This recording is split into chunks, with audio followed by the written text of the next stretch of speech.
It is the middle of the Cold War, the 1960s. The world is caught in a tense standoff between the superpowers, the United States, and the Soviet Union, both nations set at the edge of annihilation, each armed with thousands of nuclear weapons, capable of ending human civilization in a matter of hours. Across oceans and continents, in dimly lit command centers, men in suits and military uniforms stare at glowing screens, plotting strategies that can either protect humanity or destroy it. The air is heavy with the knowledge that one mistake, one miscalculation could unleash fire across continents. This is the era when diplomacy was fragile, paranoia was rampant, and technology made the stakes higher than ever before. Each side had missiles ready to launch, bombers armed with nuclear payloads, and submarines lurking beneath icy seas, silent and lethal. The doctrine of mutual assured destruction, MAD, was not just a theory, it was a living reality, the shadow under which billions of people walked, unaware or helpless before it.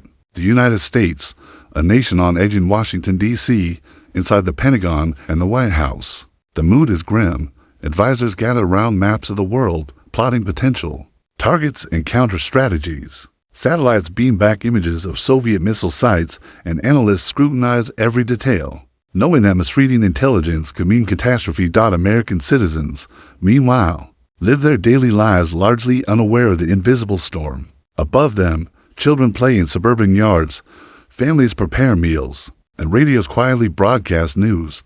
But under the surface, the fear is palpable. Air raid drills are routine in schools. Fallout shelters are stocked with canned food and water. Posters on walls instruct citizens on what to do in the event of a nuclear attack. The threat is both everywhere and invisible, looming silently over life. The Soviet Union, hides on the west thousands of miles away. In Moscow and deep bunkers beneath the city, Soviet leaders mirror this tension. Kremlin officials pace, debating the readiness of missile silos and the deployment of bomber fleets. Intelligence reports on American military exercises are dissected with meticulous care. Every movement, every signal is scrutinized. The Soviet population moves about its own life, marching in parades, attending workplaces, and enjoying the fruits of their society. Yet the same silent anxiety exists. Families are aware of drills, of emergency plans, of government-issued warnings.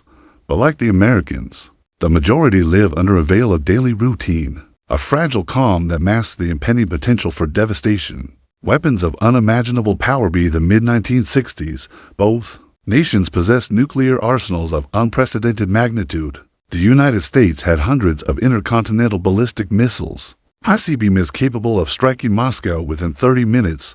Soviet missiles, stationed in hardened silos and mobile launchers, could target Washington and key cities across the continental U.S. The bombs themselves were terrifying in scale. The destructive power of a single modern nuclear warhead could obliterate entire cities, vaporize hundreds of thousands of lives in seconds, and create radiation that lingered for decades. Multiply this by the thousands deployed across both sides, and the calculation of destruction becomes staggering. Each leader understood the weight of responsibility, pushed the button, and life as known on Earth could end. Submarines, the silent hunters beneath the icy depths of the Atlantic and Pacific Oceans. Nuclear submarines patrolled with eerie silence. These underwater vessels were stealthy, almost invisible, and carried enough nuclear firepower to strike any continent.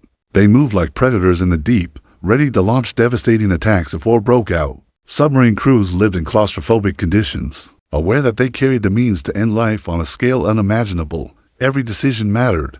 A miscalculation, a mechanical failure, or even an accident could trigger events that could spiral into global annihilation. The submarines were both guardians and potential harbingers of death, silent but immensely powerful. The doctrine of mutual assured destruction shaped every decision. Leaders on both sides knew that any first strike would be met with an equally catastrophic counterstrike.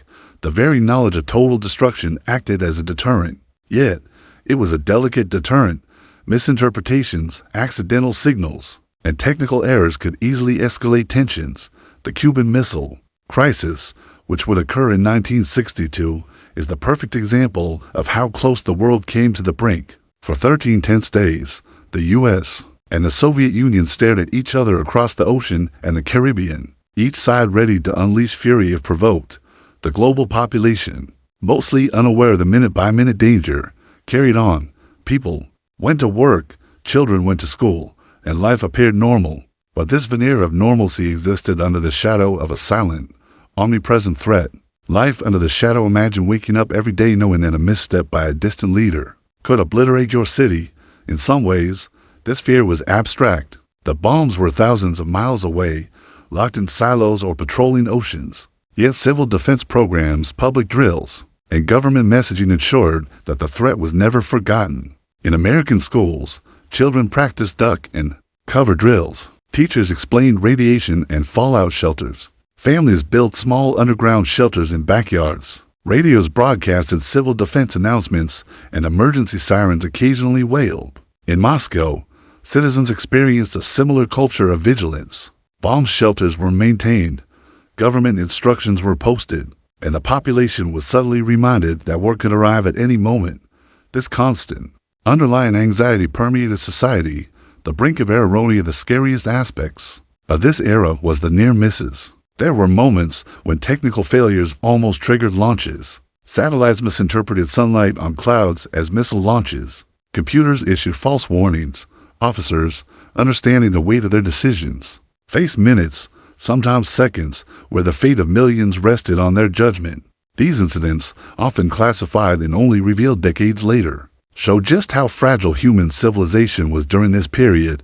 It was not invincible. It teetered on a knife's edge every single day.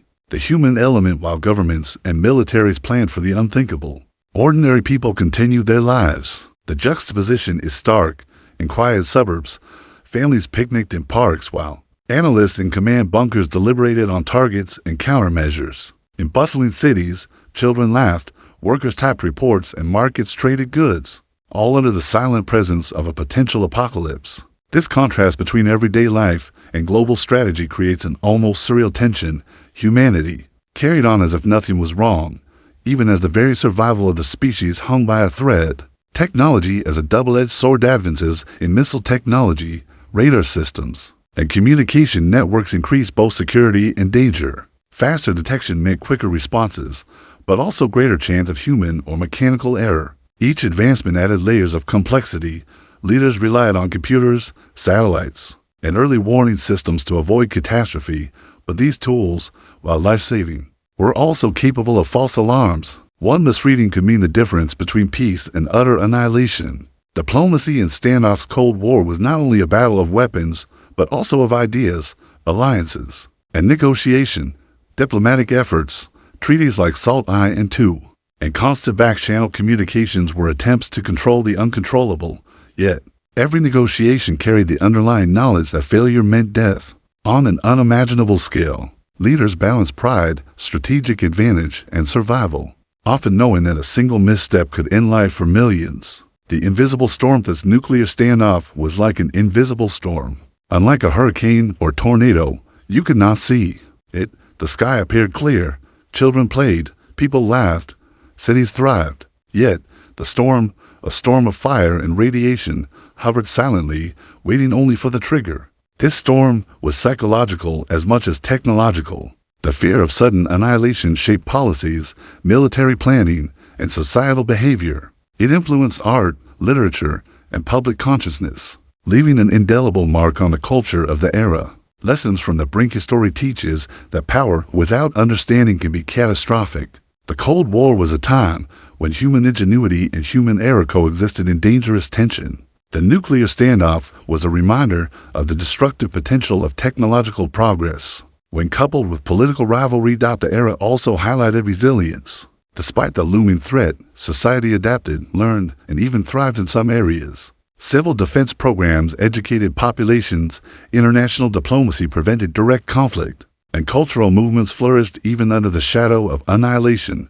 Reflections on human fragility. Imagine living with the knowledge that the push of a button somewhere could end your life. It is difficult to grasp now, but for decades, this was reality. The Cold War did not only involve governments and armies, it involved ordinary people whose daily routines